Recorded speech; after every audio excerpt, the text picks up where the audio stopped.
That's gonna be weird. What's up, YouTube? This is Kiko25X here for ARG, and we are at the ARG circuit in Fort Worth, Texas with Frazier Smith. Frazier just top 8'd at this event. Frazier, how are you doing today? I'm feeling really good. This is one of the best events I've ever played in. So much competition, so much coverage, so much highlight for the good players. You know, even up-and-coming players are getting highlighted. I think it's just really good for the game that we all love to play. The prizes are amazing.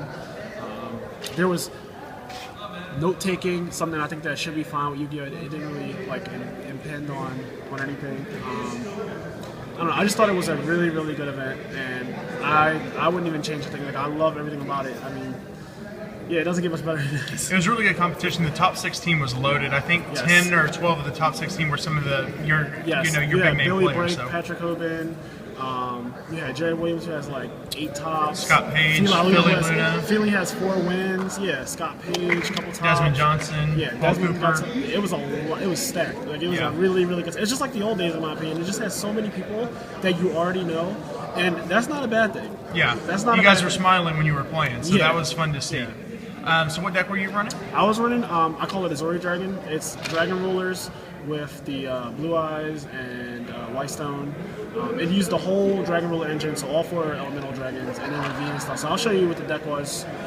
3 Tempest, 3 Redox, 3 Tidal, 3 Blaster, 3 Maxi, 2 Blue Eyes White Dragon, 2 Whitestone Legend, 2 Dragonic Corseska, 1 Flame Velguard, 1 Swift Scarecrow. So I played only 2 Blue Eyes and 2 Whitestones. When I first played the deck at the iPad tournament last week, I won, but I played 3 Blue Eyes and 3 Whitestones, and I was drawing normal monsters way too much, aka Blue Eyes. And I had 3 trade-ins on my deck, and it was just really clunky. And I was like, I don't think you need to play all the Blue Eyes and all the Whitestones for it to be a good deck. I'm just kind of using the engine of the deck. I don't have to actually play all, max out on it. So then I played 3 cards of Continents. I have 5 targets for it: 2 Whitestones, 2 Corseskas, and 1 Flame Velguard. 3 Sword, it's like staple. 3 Ravine, staple. If you play in the US, I obviously can't understand why you want to play less. This actually cuts off emptiness when you're playing against people. It cuts off your own emptiness if you want.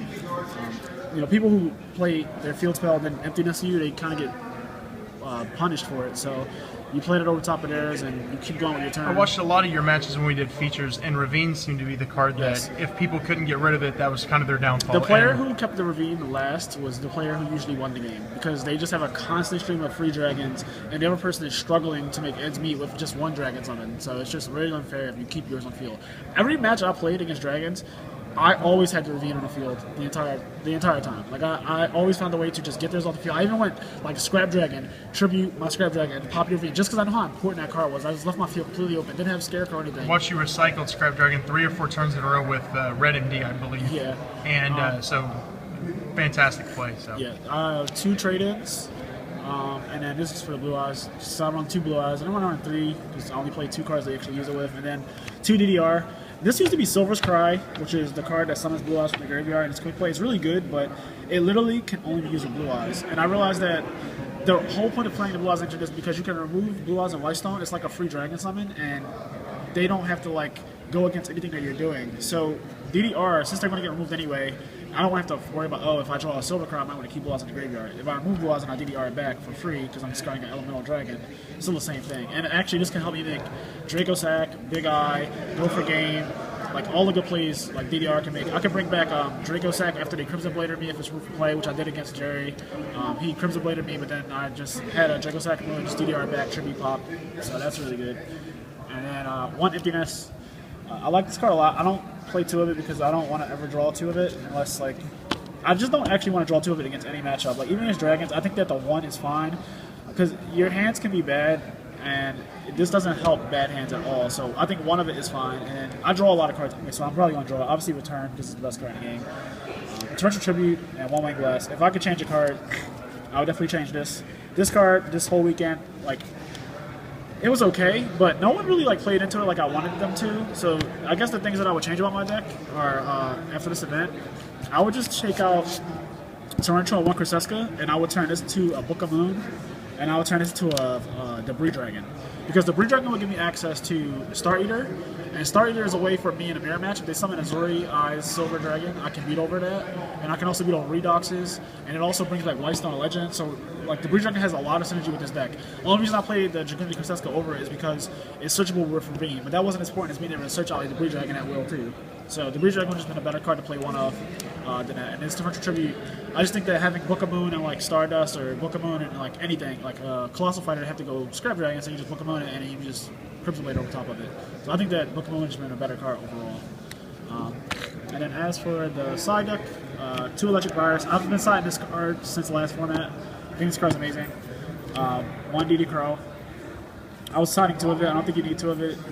Once again, it adds to bad hands. 3 MSTs, 2 Debunks, 3 Skill Drain, my favorite card. I was actually playing Skill Drain Dragons for a while at locals, and then everyone started playing Dragons because they realized it was the best deck. So then I had to stop playing Skill Drain main deck. But when I was playing this, if people were playing like Constellar's Evil Swarm, Gia, like all the dumb decks, they just completely got destroyed. So it wasn't even close. And 1 Solid Warning for Prophecy.